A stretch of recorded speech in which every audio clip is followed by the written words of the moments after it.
Next question है आपका a minus m, b minus m, y minus m, z minus m का मान है। ऑप्शन ए राइट है, ऑप्शन बी राइट है, ऑप्शन सी राइट है, ऑप्शन डी राइट है।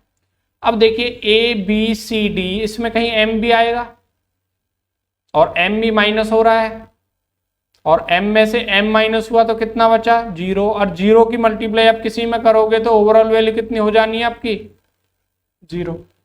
यही तो ट्रिक है भाई। तो m माइनस एम भी कहीं पे आने वाला है, और m माइनस एम, m में से m घटाओगे, बराबर वैल्यू घटाओगे।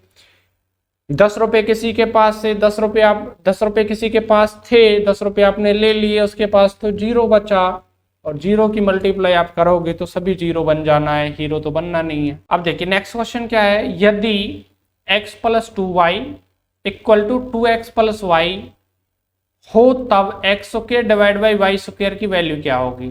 आपको क्या दे रखा है, x प्लस 2y बराबर कितना है, 2x प्लस वाई। x को x की तरफ ले जाओ, y को y की तरफ ले जाओ, इधर ले आए तो कितना बचा है, माइनस एक्स। 2y में से y गया, y बराबर x, यानी y की वैल्यू x के बराबर है। और आपको क्या चाहिए, x square upon y square. y की वैल्यू किसके बराबर है, x के। एक्स स्क्वायर से एक्स स्क्वायर कट गया, कितना बच गया आपका, 1। तो राइट आंसर क्या हो गया मेरे भाई, बी ऑप्शन आपका right, that is 1। Next question, next question में कहा गया है यदि x not equal to y और x प्लस वाई का square equal to x minus y का स्क्वायर है तो निम्नलिखित में से कौन सा सही होना चाहिए। ए ऑप्शन सही होना चाहिए, बी ऑप्शन सही होना चाहिए, सी ऑप्शन सही होना चाहिए, या डी ऑप्शन सही होना चाहिए। और देखो ये आपका पूछा गया है 31/3/2019 का जो आपका SCS का एग्जाम हुआ है, और प्रीवियस ईयर का मैंने क्वेश्चन पेपर पूरा सॉल्व करा रखा है, वहां पे आप जाके इसे देख सकते हैं, बाकी मैं सॉल्यूशन भी करा देता हूं। x प्लस वाई का स्क्वायर क्या होता है आपका, x square plus y square plus 2xy, और x माइनस वाई का स्क्वायर क्या होता है आपका, x square plus y square minus 2xy। ये इधर जाएंगे तो कट जाएंगे भाई, सामने वाली वैल्यू कट गई, इधर ले जाओगे डायरेक्ट, इतना तो सीख चुके होंगे। 2xy को इधर ले जाइए तो कितना हुआ, माइनस के है तो इधर क्या हुआ, प्लस, इधर तो कुछ भी नहीं बचा, जीरो। 4xy की वैल्यू कितनी हुई, जीरो, और xy की वैल्यू कितनी हो गई, जीरो को तो किसी से डिवाइड कीजिए, किसी से मल्टीप्लाई कीजिए, जीरो ही रहने वाला है। तो xy की वैल्यू क्या आने वाली है, जीरो। तो आपका ऑप्शन नंबर डी राइट हो गया। नेक्स्ट क्वेश्चन देखिए, एक्सप्रेशन पे बेस्ड है। वो कह रहा है x प्लस वाई का स्क्वायर 34 दे रखा है, और x की पावर 4 माइनस वाई की पावर 4 दे रखा है 544। Very good. तो आपको दे रखा है x की पावर 4 और y की पावर 4 बराबर क्या दे रखा है, 544। अब एक चीज बताइए, आपको क्या पता होता है, आपको क्या पता होता है, ए स्क्वायर माइनस बी स्क्वायर किसके बराबर होता है, ए माइनस बी और ए प्लस बी। तो इसे मैं कैसे लिख सकता हूं जी, x square plus y square into x square minus y square बराबर कितना हुआ, इसकी वैल्यू आपको दे रखी है 34, इधर जाएगी तो ये क्या डिवाइड में हो जाएगी, इसकी वैल्यू 34, 34 यहां मल्टीप्लाई में इधर जाएगा तो ये हो गया जी डिवाइड में, कितना, x square plus y square, और इसकी वैल्यू कितनी दे रखी है आपको, 34।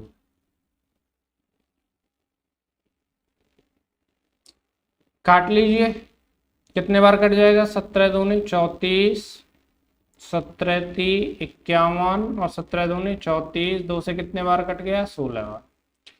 अब देखिए इसे भी दोबारा हम एक्सपेंड करेंगे तो ये कितना हो जाएगा, x square minus y square, अभी बताया x minus y x plus y, कितने के बराबर आ गया, सॉरी तो आपकी इनमें से x और y की कौन सी वैल्यू पुटअप करे जो इसे सेटिस्फाई करे। देखो 4 और 3 अगर रख लेते हैं, 4 में से 3 गए, कितना बचा, 1, 4 3 7, नहीं सेटिस्फाई कर रही, तो ये तो नहीं है ऑप्शन। 5 और 3 रख के देखते हैं, 5 में से 3 गया, कितना बच रहा है, 2, और 5 और 3 कितने होते हैं, 8, 8 और 2 की मल्टीप्लाई कितनी आ गई, 16, सेटिस्फाई कर रहा है, तो ये क्या हो गया, आपका आंसर राइट हो गया।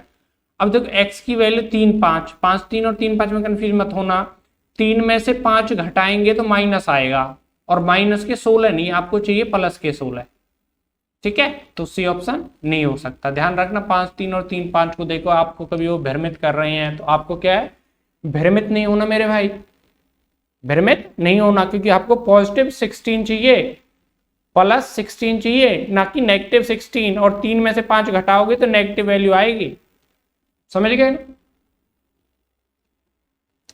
नेक्स्ट क्वेश्चन, यदि a की value x square minus y square है, b की वैल्यू 20 है और x प्लस वाई 10 दे रखा है, तो इनमें से कौन सा ऑप्शन आपका राइट होगा।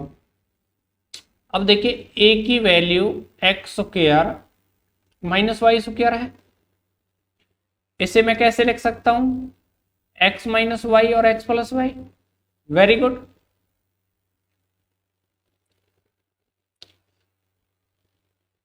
और x प्लस वाई की वैल्यू आपको दे रखी है 10, x प्लस वाई की वैल्यू कितनी दे रखी है 10, तो ये क्या हुई 10 इंटू एक्स माइनस वाई, और b की वैल्यू दे रखी है 20। अब वो पूछ रहा है जी a बड़ा है b से, b बड़ा है a से, a बराबर है b के, a और b की तुलना संभव नहीं क्योंकि प्रदत्त आधार सामग्री पर्याप्त नहीं है, क्योंकि देखो x और y तो आपके वेरिएबल है, और x और y की वैल्यू आप कुछ भी रखते चले जाइए,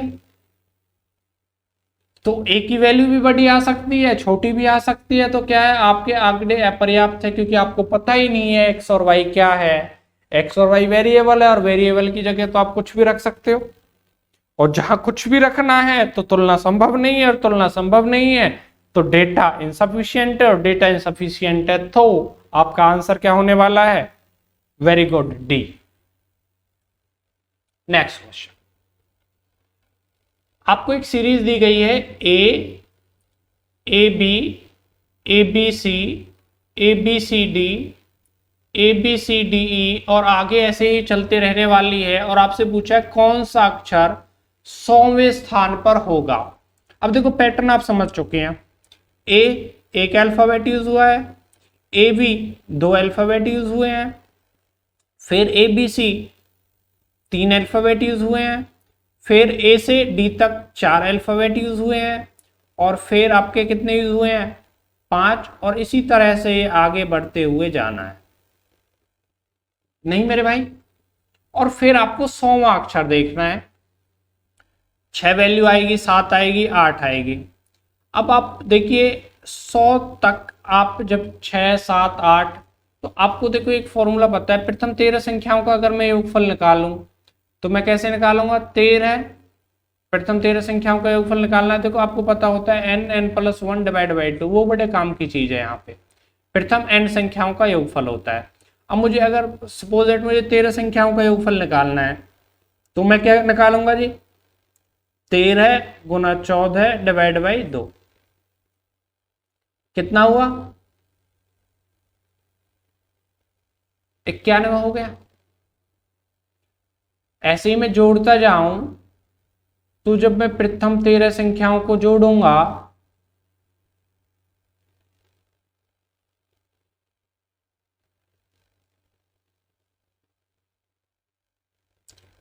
कितना हो गया आपका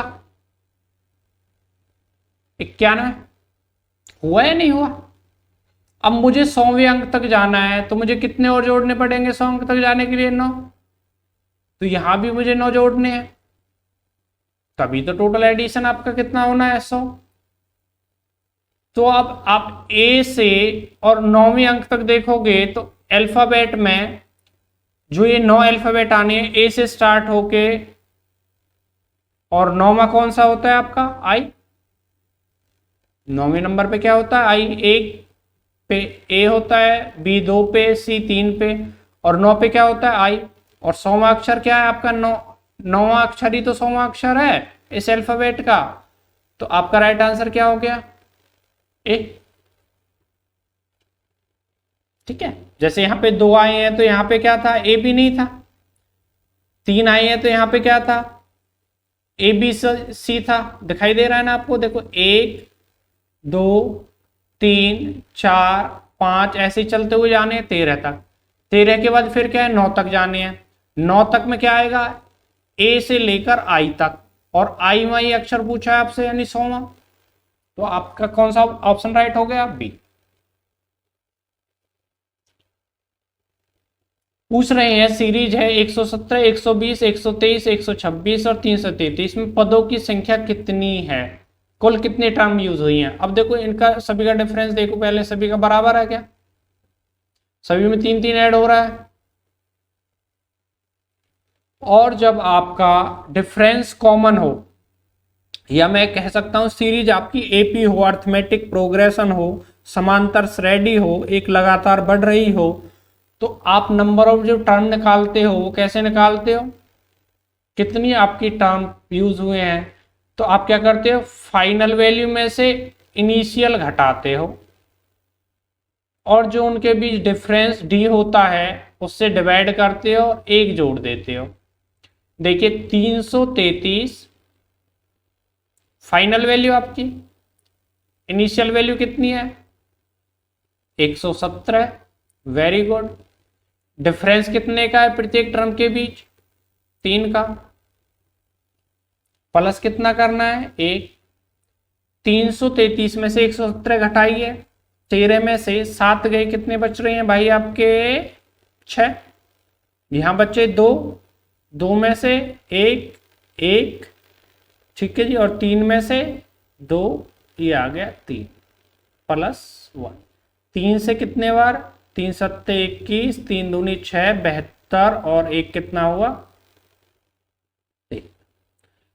यदि आपकी एपी है तो इसी तरह के से आपको सॉल्व करना है, नंबर ऑफ टर्म निकालनी है। तो फाइनल में से इनिशियल आप घटाइए और जो उनका कॉमन डिफरेंस है उससे डिवाइड कीजिए और 1 जोड़ दीजिए, नंबर ऑफ टर्म आप निकाल पाओगे।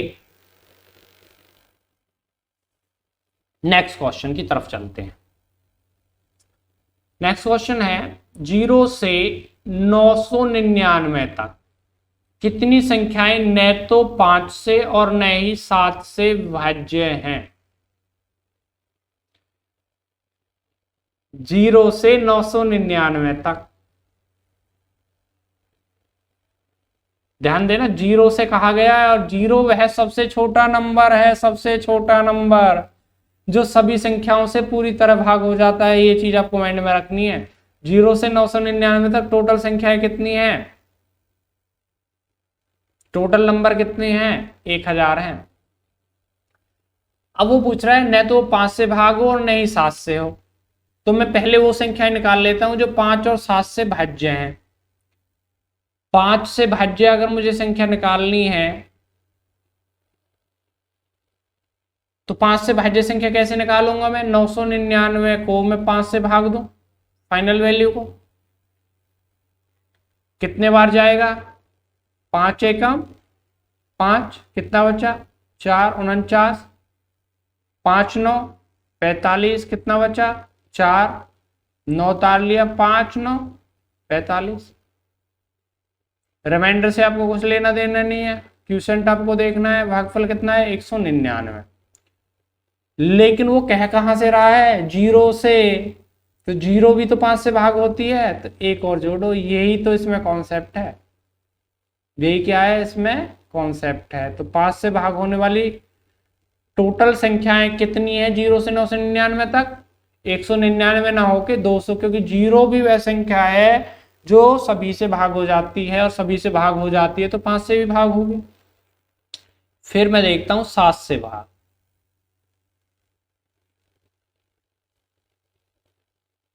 तो आप वही सिंपल कॉन्सेप्ट वही करना है। 999 को आप किससे भाग दे के देखोगे 7 से, कितने बार जाएगा 7 1 2 बचा 7 चौक 28, कितना हुआ 1, कितना उतार लिया जी आपने 9, 7 दूनी 14, कितने हैं नंबर 142। लेकिन वो 0 से स्टार्टिंग की कह रहा है तो एक आपको जोड़ना पड़ेगा। ऐसे कितने नंबर हुए 143। अब एक चीज देखिए, जब आप 5 से भाग दे रहे थे और 7 से भाग दे रहे थे तो कुछ कॉमन नंबर आ रहे थे जो 5 और 7 दोनों से भाग हो रहे थे। जैसे देखो 35, वो हमने 5वें भाग में भी ले लिया और 7वें भी भाग में ले लिया। उसी तरह से 35 दूनी 70, वो भी ले लिया। तो हमें ऐसी संख्याएं भी देखनी पड़ेंगी जो 35 से भाज्य थी, क्योंकि हमने उन्हें दोनों में काउंट कर लिया, जबकि हमें काउंट क्या है एक में ही तो करना था। तो 35 से भाज्य संख्याएं देखें तो वही कॉन्सेप्ट, 35 से आप किसे 999 को भाग दे के देखिए। 35 दूनी 70, कितने बच गए 9, 2, कितने बार चला जाएगा आपका 8 बार, 8 पंजे 40, 4 8 3 24, 28, कितने आगे 28। लेकिन 0 फिर वही भाग होगा तो ये कितने नंबर हुए ऐसे 29। अब इसमें भी काउंट किए हैं, इसमें भी हमने ये काउंट किए हैं, तो हमें इन दोनों को जोड़ना पड़ेगा और इसे घटाना पड़ेगा। दोनों को जोड़ दीजिए, कितना आ गया आपका 3, 4 और 343।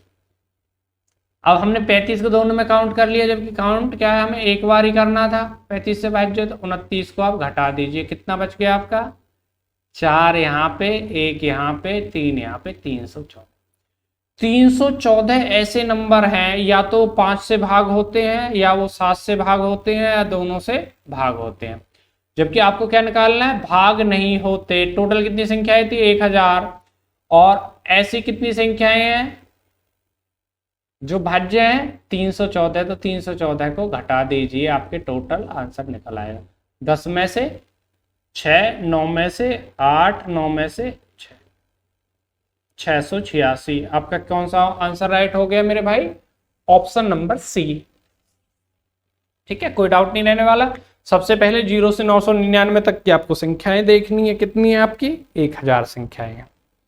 ठीक है, क्योंकि 0 से स्टार्ट हो रहे हैं, 0 से 999 तक कितनी संख्याएं हैं 1000 संख्याएं हैं। ठीक है जी, फिर आपको देखनी है जी 5 से भाज्य कितनी है 200 है, क्योंकि 0 को भी इंक्लूड हमें करना है। 0 वो सबसे छोटी संख्या जो सभी से भाग हो जाती है। 7 से भाज्य, यही इसमें एक मेन पॉइंट है। 7 से भाज्य देखनी कितनी है 143। फिर 5 और 7 से दोनों से भाग हो रही है, वो 35 से भी भाग होंगे, तो वो कितनी है 29। 5 और 7 से भाग होने वाली को 35 से भाग होने वाली घटा दो, कितना आ गया आपका 314। अब 314 ऐसी संख्या है जो या तो 5 से भाग होती है या वो 7 से भाग होती हैं। आपको निकालनी है, ना तो 5 से भाग होनी चाहिए ना 7 से भाग होनी चाहिए। तो 1000 में से 314 को घटा दीजिए, आंसर कितना आ गया 386। Very good. Next question. Next question में कहा गया है श्री एक्स की आयु 1 वर्ष पूर्व किसी संख्या का वर्ग थी और अगले वर्ष वह किसी संख्या का घन है, घन मीन्स क्यूब। उसे अपनी आयु को पुनः किसी संख्या का घन होने के लिए न्यूनतम कितने वर्ष की प्रतीक्षा करनी पड़ेगी। अब देखो वो क्या कह रहा है, यहां पे अगर कोई नंबर है वो अगले वर्ष यानी n+1 जब हो तो वो कैसा हो जाना चाहिए, पूर्ण घन हो जाना चाहिए। और वह 1 वर्ष पूर्व नंबर कैसा होना चाहिए, पूर्ण वर्ग होना चाहिए। यही तो कह रहा है। अब मैं देखता हूं जी 1 2 3 ऐसे मैं नंबर लिखता हूं। 1 का क्यूब ये नंबर है और ये है क्यूब यानी घन। 1 का क्यूब कितना होता है 1, 2 का कितना होता है 8, 3 का कितना होता है 27, 4 का कितना होता है 64। अब मैं अगर 1 मानता हूं तो यहाँ पे कितना आ जाएगा 0 और यहाँ पे तो माइनस आ जाएगा। अगर मैं इसे 8 कहता हूं तो ये कितना होगा 7 और ये क्या होगा 6। 6 तो पूर्ण वर्ग संख्या नहीं है, तो ये तो नहीं हो सकता। फिर मैं देखता हूं जी 27, तो ये नंबर कौन सा हुआ 26, और ये कौन सा हुआ 25। देखो अब ये सेटिस्फाई कर रहा है, 25 क्या है आपका पूर्ण वर्ग संख्या है और 27 क्या है पूर्ण घन संख्या है। तो वो कह रहा है अगली घन संख्या बनने के लिए उसे कितने वर्षों की प्रतीक्षा, अगली घन संख्या कौन सी है आपकी 64, तो 64 में से 27 घटाइए कितने बचे 37। ठीक है, और मैंने आपको यही तो कॉन्सेप्ट भी बताया, छोटी छोटी चीज फाइनल में से जब इनिशियल घटाओगे तो उसमें कितना जोड़ना पड़ेगा 1, क्योंकि आप इस 27 को भी तो इंक्लूड करोगे उसमें। तो कितना हो गया आपका आंसर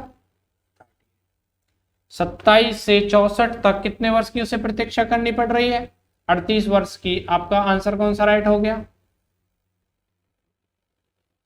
ठीक है बी। नेक्स्ट क्वेश्चन, 13 2 अंकीय क्रमागत विषम संख्याएं हैं, क्रमागत विषम संख्याएं हैं। यदि प्रथम 5 संख्याओं का माध्य 39 है तो सभी 13 संख्याओं का माध्य क्या हो। एक चीज ध्यान रखना, जब भी संख्याएं क्रमागत होती हैं तो जो उनकी मध्य संख्या होती है वो ही माध्य होता है। जैसे मैं आपको लिखता हूं जी 1 3 और 5, ये 3 आपकी विषम संख्या है, तो आपका जो 3 है जो बीच में आ रहा है ये क्या है आपका माध्य है। समझ पाए ना कॉन्सेप्ट। अगर मैं कहता 1 3 5 7 और 9, तो 2 संख्या आप इधर छोड़ते 2 संख्या इधर छोड़ते, और जो ये 5 है जो ये बीच में आ रहा है ये क्या होता आपका माध्य होता। ये तो हुई आपके कॉन्सेप्ट की बात। अब समझिए क्वेश्चन को, वो कह रहा है यदि प्रथम 5 संख्याओं का माध्य 39 है, 5 संख्याओं का माध्य अगर 39 है तो 2 संख्याएं आपकी इधर होंगी और 2 संख्याएं आपकी क्या होंगी इधर होंगी, तब ये बीच में होगी। ये कौन सी संख्या होगी थर्ड, जो थर्ड संख्या होगी वही क्या होगी माध्य होगी। अब पूछ रहा है सभी 13 संख्याओं का माध्य क्या है। अब जब 13 संख्याएं हैं तो 6 इधर होंगी 6 इधर होंगी, और जो बीच में होगी वही क्या होगा माध्य होगा नहीं होगा। तो यहां देखिए फोर्थ कौन सी है फिफ्थ कौन सी है, और जो आपकी 7th संख्या है वही क्या है आपका माध्य होगा 13 संख्याओं में। 6 इधर छोड़ दीजिए 6 इधर छोड़ दीजिए। अब देखो 2 2 जोड़ते चले, 39 और 2 कितना हो गया 41, 41 और 2 कितना हो गया 43, 43 और 2 कितना हो गया 45, और 45 ही आपकी 7वीं संख्या है और यही क्या है आपका माध्य है। तो सबसे पहले चीजों को कॉन्सेप्ट को आपको समझना है। तो जब भी क्रमागत संख्या होती है और वो नंबर में विषम होती हैं तो जो माध्य संख्या होती है उनके बीच की होती है। जैसे मैं कहता जी 17 है तो 8 आपकी इधर होती 8 इधर होती, आपकी 9वीं संख्या क्या होती माध्य है। समझ पा रहे हो ना, वेरी गुड। नेक्स्ट क्वेश्चन देखिए, नेक्स्ट क्वेश्चन है लीग मैच के एक टूर्नामेंट में 14 टीमें खेल रही हैं। यदि प्रत्येक टीम हर एक अन्य टीम के साथ केवल एक बार खेलती है तो मैच खेले गए।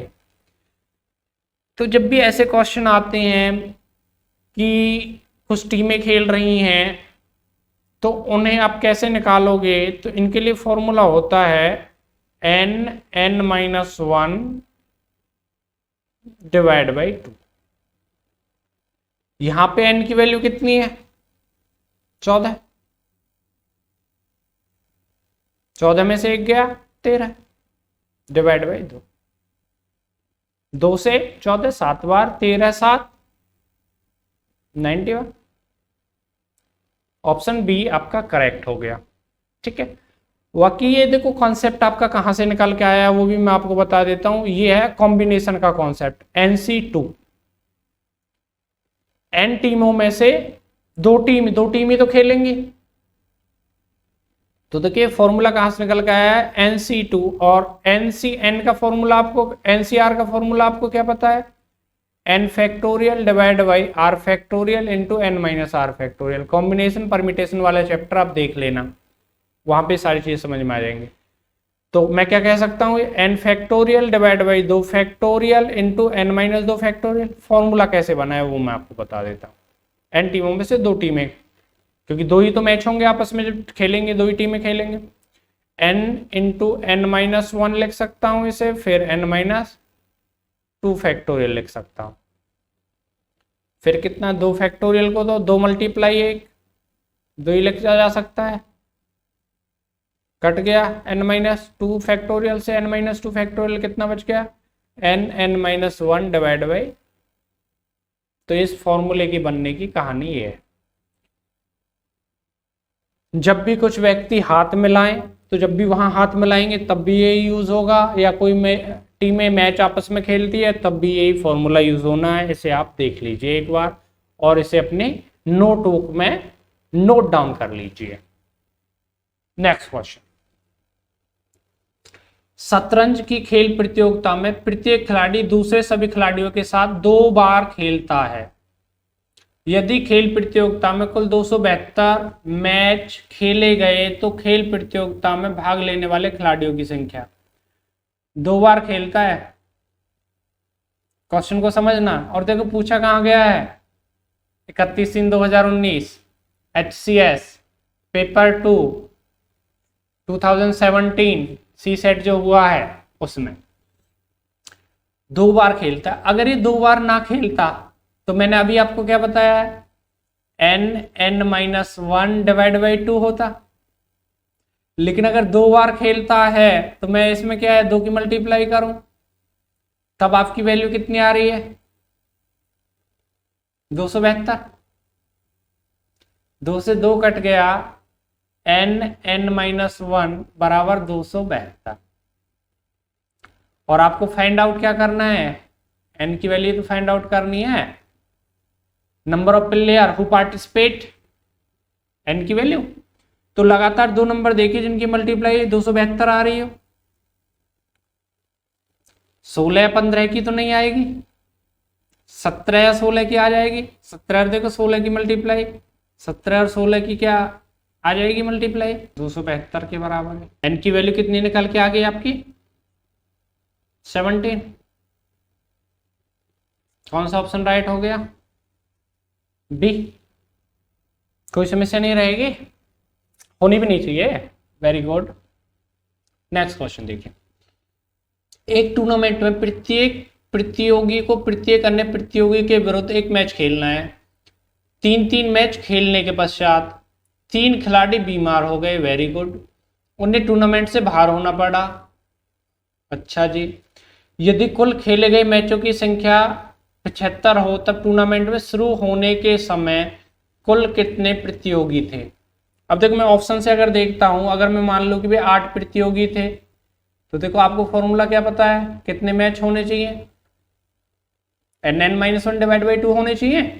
8 गुना 7 डिवाइड बाई 2 कितना आ रहा है, 28, जबकि वो हटने के बाद ही 75 हैं, नहीं हो सकता।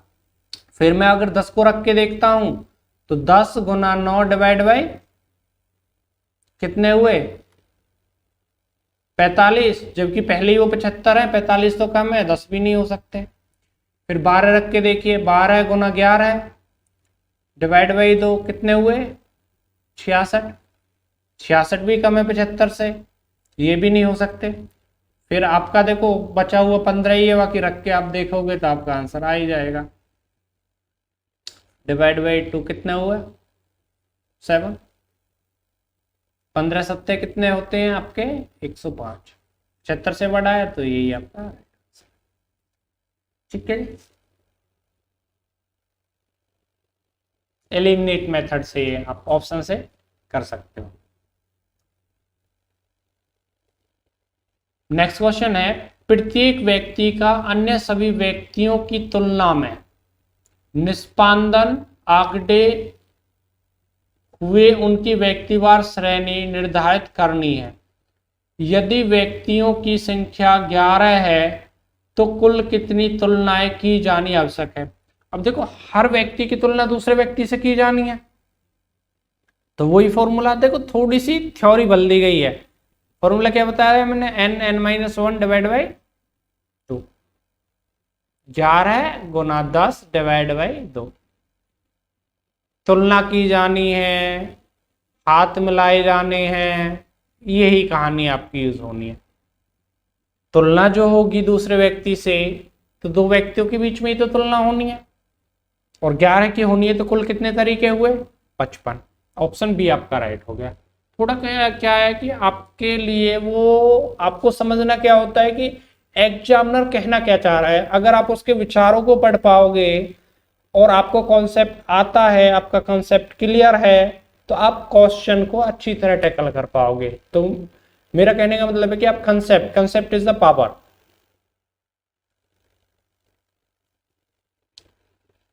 किसी घड़ी की घंटे की सुई और मिनट की सुई एक दिन में कितनी बार परस्पर समकोण पर होती है। तो याद रखना, घड़ी की घंटे और मिनट की सुई समकोण पर एक दिन में होती है 44 बार। एक दिन या 24 घंटे, ये चीज आपको याद रखनी है।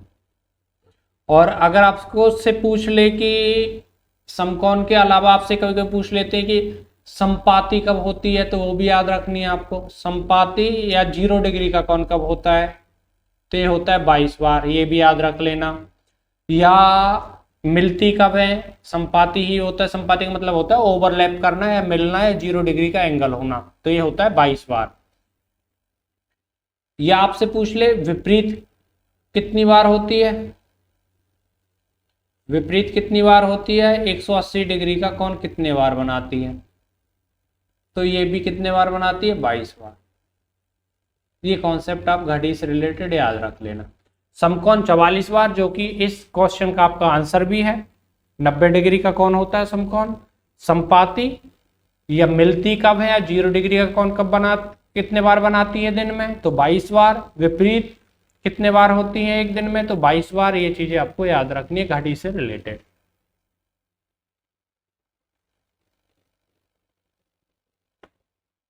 एक परिशुद्ध एक्यूरेट घड़ी 3 बजे एक समय दर्शा रही है।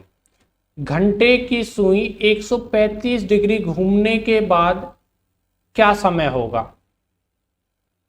3 बजे से ही समय दिखा रही है, 135 डिग्री उसे घूमना है। तो देखिए एक चीज आप याद रखिए, घंटे की सुई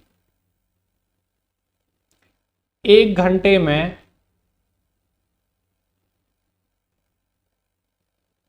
30 डिग्री घूमती है।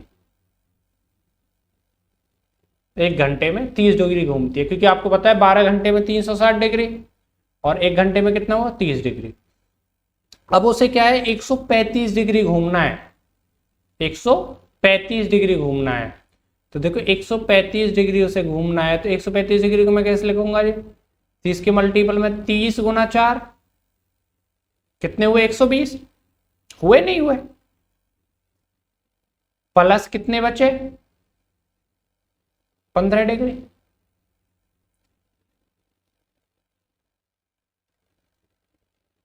अब देखो 30 डिग्री कितने घंटे में घूमती है, 1, 4 घंटे हुए, नहीं हुए।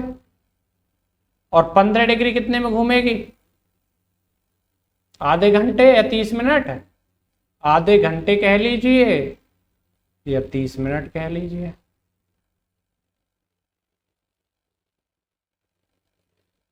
ठीक है, तो ये कितने में घूमी आपकी,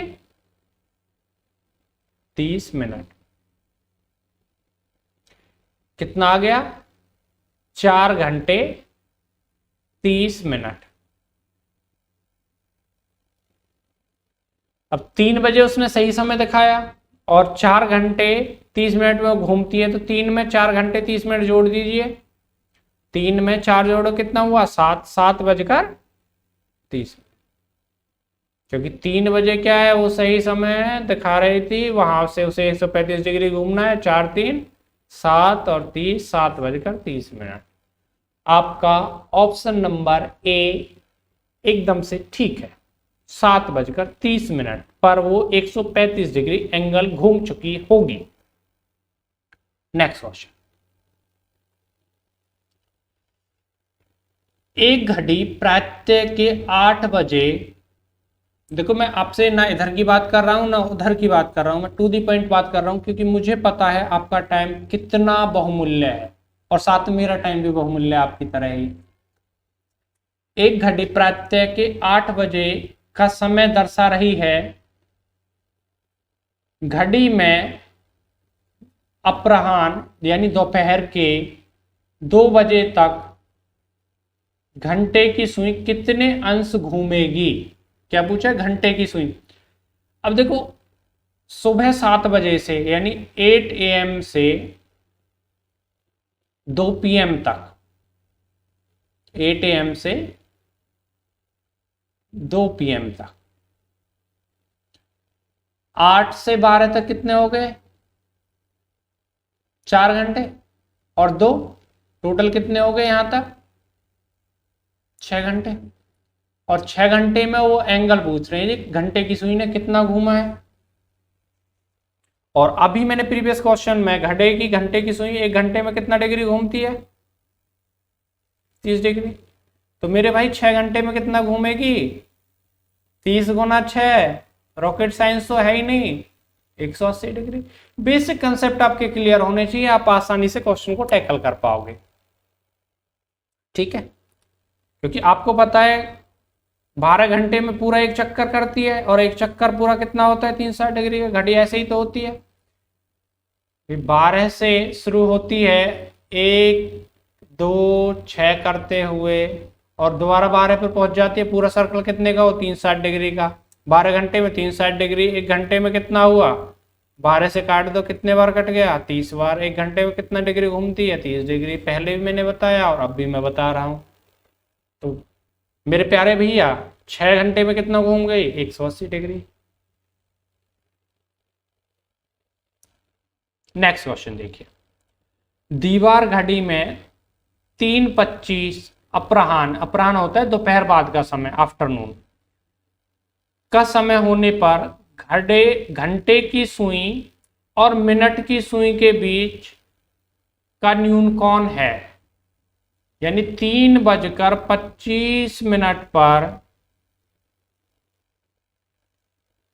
घड़ी की दोनों सुइयां जो घंटे और मिनट की है उनके बीच कितने डिग्री का कौन है?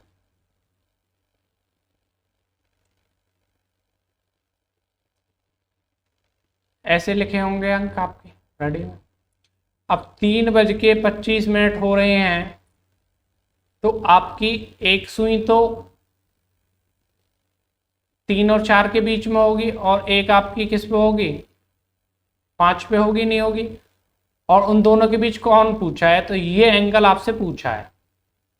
कौन सा एंगल पूछा है?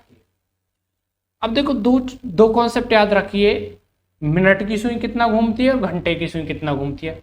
मैंने आपको बताया घंटे की सुई, दो चीज आपको याद रखनी है, घंटे की सुई का रोटेशन याद रखना है और मिनट की।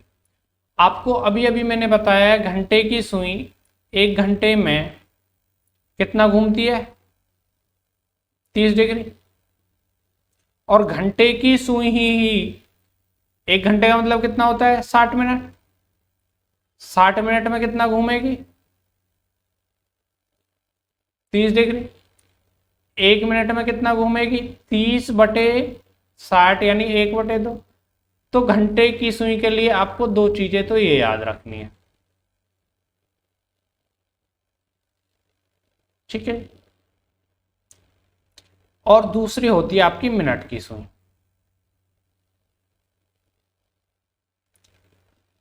अब मिनट की सुई 12 से और 12 यानी 60 मिनट में एक चक्कर पूरा करती है। तो मिनट की सुई 60 मिनट में कितना घूमती है?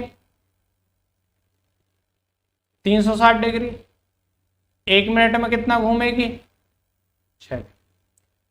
तो ये 3 चीजें आपको पता होनी चाहिए और आपका क्लॉक चैप्टर ही फिनिश हो जाता है। बेसिक कॉन्सेप्ट है, ना कोई फॉर्मूला याद रखने की जरूरत, ना कुछ याद रखने की जरूरत। घंटे की सुई 1 घंटे में 30 डिग्री और घंटे की सुई 1 मिनट में आधा डिग्री, मिनट की सुई 1 मिनट में 6 डिग्री। अब देखिए 3 घंटे हो गई, तो 1 घंटे में कितना घूमती है घंटे की सुई? 30 डिग्री। और 3 घंटे में कितना घूमी होगी? 90 डिग्री घूमी होगी, नहीं घूमी होगी? अब ये है 25 मिनट। और 1 मिनट में कितना घूमती है घंटे की सुई? आधा डिग्री। 25 का आधा कर दीजिए, कितना हो गया? 12.5। यानी घंटे की सुई कितना डिग्री घूमी है टोटल? जोड़ लीजिए, 5, 2, 102, यानी 102.5 डिग्री घूमी है घंटे की सुई। अब मिनट की सुई निकाल लीजिए। मिनट की सुई 1 मिनट में कितना घूमती है? 6 डिग्री। 25 में कितना घूमेगी? 25 गुना 6, कितना हुआ? 25 1 150। इन दोनों का जो डिफरेंस है वही तो एंगल आता है, इन दोनों का डिफरेंस ही तो एंगल है। 150 में से कितना घटा दीजिए? 102.5। कितना हो गया आपका? 10 में से 5, 9 में से 7 और 4, 47.5 डिग्री। ये क्या हो गया आपका आंसर। और जब आपके कॉन्सेप्ट क्लियर हैं तो ये सारी कैलकुलेशन करने की जरूरत नहीं है। देखो सिंपल क्या करना है, 30 में आप कितने की मल्टीप्लाई कर दो? 3 की 90, और 25 का आधा 12.5, ठीक है। और 25 में 6 की मल्टीप्लाई 150, 150 में से 90 गए, कितने बचे आपके? 60, और 60 में से 12.5 गए, कितने बचे? 47.5। एक तो हो गया ये, और एक मैं आपको डायरेक्ट फॉर्मूला बता देता हूं। जब आपको एंगल निकालना होता है तो वो आप कैसे निकाल सकते हो? 2/11 30H1 प्लस माइनस एंगल। इससे आप एंगल निकाल सकते हो इस फॉर्मूले से। अब क्या बोला है उन्होंने? 3:25। मिनट कितने? 25। 2/11, 30 गुना 3 प्लस माइनस एंगल आपको निकाल। 2/11 को इधर ले जाओ, कितना हुआ? 25, 11/2 बराबर 90 प्लस माइनस। कैलकुलेट कर लीजिए। 25 और 11 की मल्टीप्लाई कितनी होगी? 25 और 11 की मल्टीप्लाई आप निकालिए, कितना हुआ जी? 5, 7, 2, 275 डिवाइड बाई 2, कितना आ गया? 2 एकम 2, 2 तिया 6, 2 सत्ते 14.5 आ गए जी। इक्वल टू किसके दे रखा है? 90 प्लस माइनस 1। एक की वैल्यू कितनी आ जाएगी? 137.5 माइनस 9, कितनी बच गई? 47.5। ठीक है। अगर आप फॉर्मूले से करना चाहते हो आप एंगल, तो ये फॉर्मूला आपको याद रखना पड़ेगा। और कंसेप्ट आपके क्लियर है, फिर आपको कोई दिक्कत नहीं है। ठीक है, दोनों से देखो एक ही आंसर आपका आ रहा है। ठीक है, तो कितना हो गया आपका आंसर? 47.5 डिग्री।